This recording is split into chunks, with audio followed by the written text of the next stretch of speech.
mais avec le temps. Ils sont noyés dans les soucis, les richesses et les plaisirs de cette vie. Et ils ne mûrissent pas. Le monde d'aujourd'hui est conçu pour nous éloigner de Dieu, avec tant de soucis, nous avons des agendas tellement compliqués qu'il n'y a plus de temps. Pour être avec Dieu, voyez cette série de mots.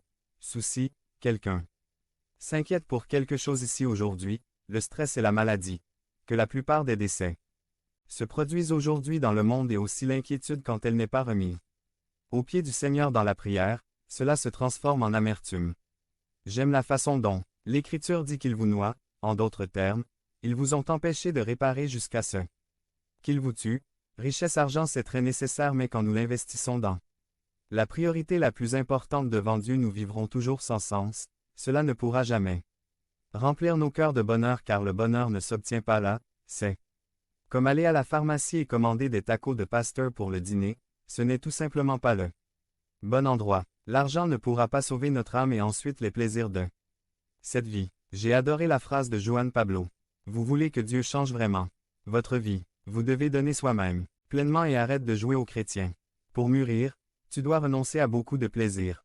Dans cette vie, certains seront des péchés, et d'autres pas nécessairement, mais pour que la graine porte du fruit, elle doit mourir, et c'est se nier. Ce groupe n'avait pas la capacité de voir au-delà à travers leur foi. Mais ceux qui sont tombés en bonne terre sont ceux qui entendent la parole avec un cœur noble et bon et la retiennent. Et en persévérant, ils produisent une bonne récolte. Car le secret d'un cœur noble et bon, conservez-le et persévérez. Notre vie physique dépend de notre cœur, notre vie spirituelle aussi le travail est là dans le cœur, prenez-en soin et nourrissez-le tout comme nous exerçons. Pour le cœur nous devons nourrir la parole. Retenir, persévérer, c'est le but de cette vie car dans la vie éternelle nous n'aurons pas à le faire. Action à entreprendre. 1. Persévérer. 2. Persévérer. 3. Persévérer. 4. Lire ma Bible et prier quotidiennement 30 minutes. Devenez membre de la chaîne et soyez un instrument de la parole de Dieu. Ne manquez pas cette opportunité d'avoir un impact sur des vies. Cliquez maintenant sur le lien dans la description et aidez-nous à diffuser la parole de Dieu. La vie en Christ, à travers son amour et sa grâce par Joel Mascobeto. Résumé. La grâce de Dieu est éternelle, la réalité est que nous ne comprendrons jamais l'amour et la grâce de Dieu si nous ne voyons pas le péché dans nos propres vies, si nous ne nous considérons pas comme des pécheurs. Vie en Christ par son amour et par sa grâce. Service espagnol de Philadelphie 03 04 16. Introduction. Merci pour l'invitation. Présenter la famille. Je pense qu'en tant que chrétien vivant aux États-Unis dans un pays de restauration rapide, Internet rapide, une nation de confort et de richesse, nous nous sommes habitués à un évangile léger, édulcoré et limité. Nous avons oublié ce que signifie la vie en Christ. Nous nous souvenons rarement de la faveur de Dieu et de là où elle nous a éloignés, de qui nous étions avant de rencontrer Jésus.